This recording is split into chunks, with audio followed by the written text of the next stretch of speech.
तुम्ही त्यांच्या मागे थोडस उभं राहता येईल तुम्हाला? इथे ये. एक 5 मिनिट इकडे ये. नाही नाही, असू दे की इथे ये. बसा. इथे ये.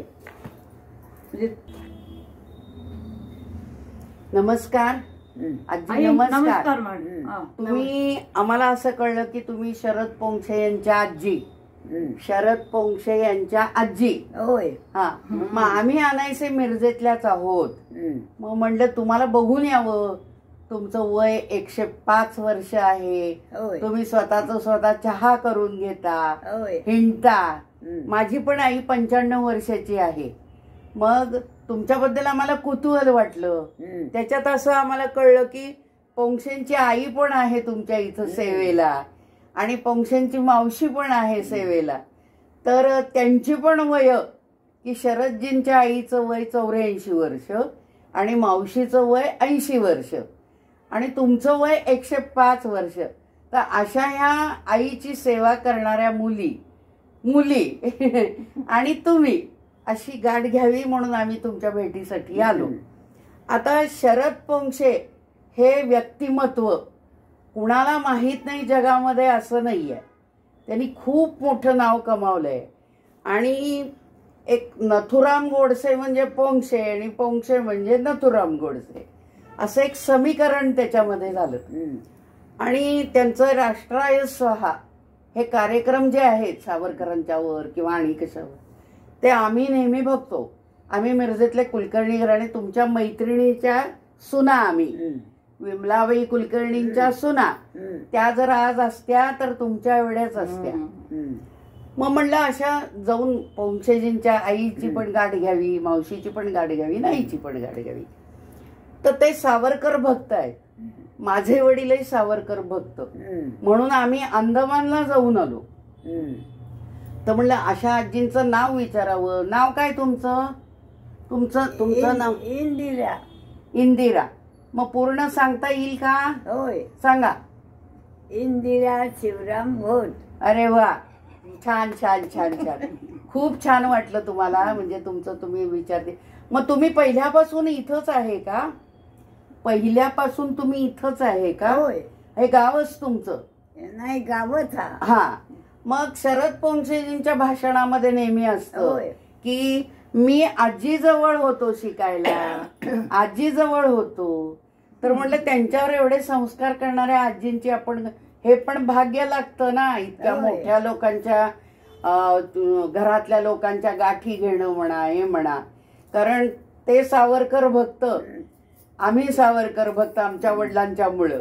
त्यामुळं आम्हाला तशी त्याच्याबद्दल आणि आमच्या पुढच्या पिढीतही ही आलेलं आहे. तर कसं, तर माझ्या नातीला की सावरकरांच्या वरचं जे साहित्य आहे त्याच्यात पुण्यामध्ये स्वानंद ट्रस्ट म्हणून जे आहे त्याच्यामध्ये स्पर्धा असतात. तर त्या स्पर्धेमध्ये ती नेहमी माझी मुलगी तिला भाग घ्यायला लावती. तर त्याच्यामध्ये तिला बक्षीस मिळालं आणि त्या बक्षीस वितरणामध्ये शरदजी, नितीश भारद्वाज, सुमित्रा महाजन हे सगळी जण आलेली होती. हो, सुमित्रा महाजन पण होत्या.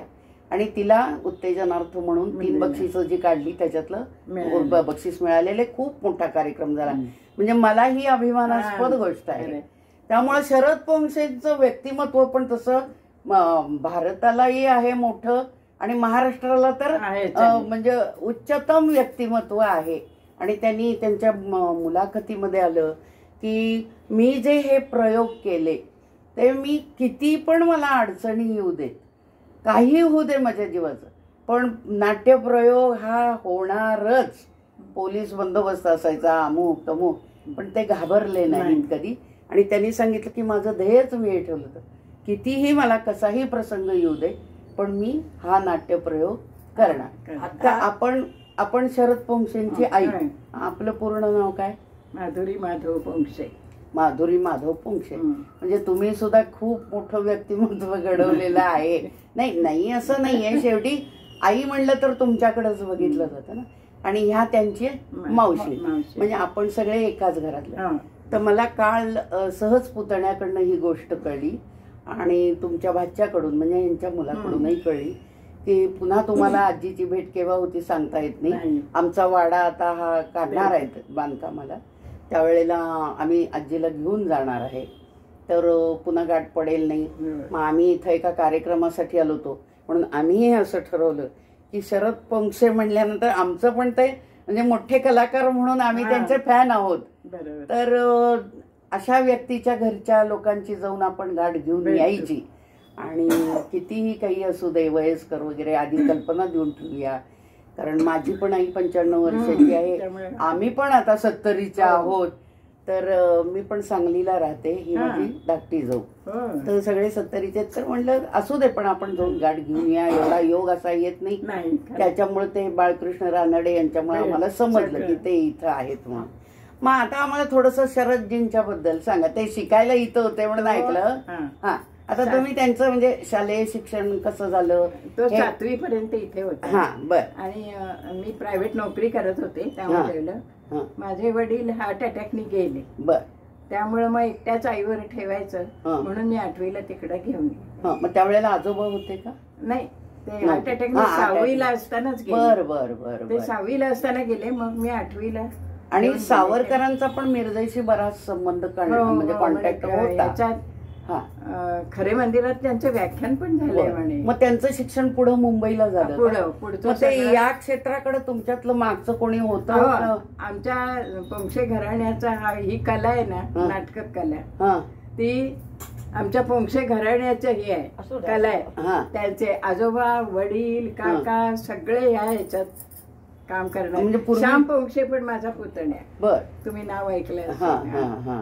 त्यांचं आलंय, ते पोंक्षांचं आलंय. हा, म्हणजे ते एकदम नाटकाकडे म्हणजे पहिल्यांदा कसं आलंय? लहानपणापासून त्याच्या जे शाळेत आणि आम्ही चाळीत राहत होतो तिथे सगळी म्हणजे संगीत कुलकर्णी. बर. म्हणजे तो नाट्य दिग्दर्शक आहे. बर. ते सगळे सलील कुलकर्णी. हा, संगीत. हा, बर. ते सगळे आम्ही एका चाळी, ही मुलं सारख्या स्पर्धा घ्यायची एकांकिका, त्याच्यात तो असायचा. मग त्यांचं पहिलं नाटक काय तुम्हाला आठवतंय? कुठलं होतं ते? नाही, साधारण गाजलेलं नाही. एक पौराणिक कथेवर कुठलं तरी आधारित नाटक होतं का? आम्ही गेलो त्याला. मग नथुरामचे ज्या वेळेला प्रयोग सुरू झाले तर त्यांच्याकडे ते नाटक म्हणजे विनय आपटेमुळं. विनय आपटे होते.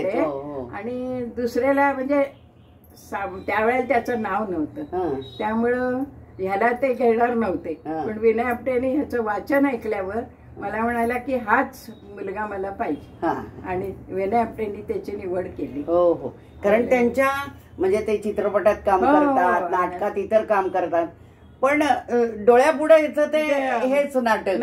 हा, नथुरामचं येतं. मग त्यांनी पण आता काहीतरी मित्राबरोबर काढल्या त्या अंदमानच्या एक 15 ते 35 वयोगट. माझं त्यांच्या बाबतीतलं वाचन नेहमी सुरू असतं. टीव्हीवरचे कार्यक्रम आणि मे महिन्यात विद्यार्थ्यांसाठी काढलंय त्यांनी. म्हणजे आणि आपण बघणं ते सगळं ठीक आहे, पण नवीन मुलांनी 15 ते 35 वयोगटातल्या मुलांना कन्सेशन मध्ये ते आणि त्यांचे कोणतरी मित्र आहेत, त्यांनी दोघांनी मिळून ते काढलंय. म्हणजे खूप छान उपक्रम आहे. मी आमच्या घरामध्ये पण सांगते तरुण मुलांना. आजच मी पुतण्याला साधारण मे जून पर्यंत त्या असतात ट्रीप. आजच मी पुतण्याला पण सांगितलं, त्याचा मुलगा तेवढाच आहे, तर तू म्हणलं ते त्याला पाठव मुद्दाम असं त्याला सांगितलं. आणि सावरकरांचं तर बघण्यासारखंच आहे. तिथं गेल्यानंतर डोळ्यात पाणी आल्याशिवाय राहत नाही. इतर लोकांनी बडबड करण्यापेक्षा 1-2 दिवस जाऊन यायला पाहिजे. आणि असंच म्हणजे शरद पोंक्षेंचे आम्ही फॅन आहोत. आम्हाला त्यांचे मी नाटक युट्यूबवर बघितलं त्यांचं, आणि त्यांचं ते स्वानंद चॅरिटेबल ट्रस्टशी म्हणजे संबंधित आहेत, तर ते पण आम्ही बघत असतो. आणि माझ्या घरात वडील सावरकर भक्त असल्यामुळं आमच्यात पण थोडंसं ते आलेलं आहे. म्हणजे काय, त्यांच्याबद्दल काही मिळालं की ते बघायचं, वाचायचं असं येतं. म्हणून मग यांचं ते राष्ट्राय स्वाहा वगैरे पण आम्ही वाचत असतो. आपल्याला गाठ पडून आम्हाला खूप आनंद झाला. आणि त्यांचं शालेय जीवनातलं शिक्षण हे आजींच्या हाताखाली झालं. पुन्हा मी सांगणार. सांगा सांगा. इथं सावरकर पुतळ्याजवळ इथं आपला मी सावरकरचा एक उपक्रम झाला होता, आठवत आहे?